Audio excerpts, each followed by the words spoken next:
आ जाएगी इस बजट से।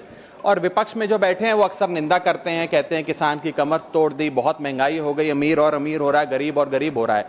लेकिन मैं आज प्रयास करूंगा कि एक ऑब्जेक्टिव एनालिसिस इस बजट का करूं और कंस्ट्रक्टिव क्रिटिसिज्म अपना आपके माध्यम से वित्त मंत्री को दूं। So the title of my speech is The Good, the Bad and the Way Forward. 4 good things that I found in this budget, 4 bad things that I found in this budget, and 4 innovative suggestions to the Honorable Finance Minister.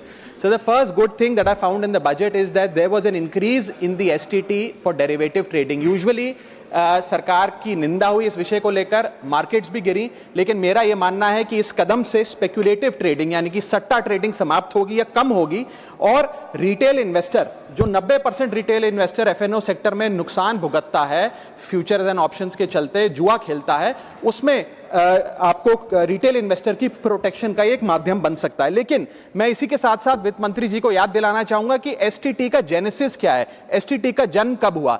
STT हमारे senior colleague mister P Chidambaram जब finance minister थे तो उन्होंने introduce किया and it was introduce to replace long term capital gain tax on equities. जब long term capital gain on equities zero था तब STT को लाया गया कि वे एक सिंपल अपफ्रंट लेवी होगी ट्रेड्स पर regardless of profit and loss.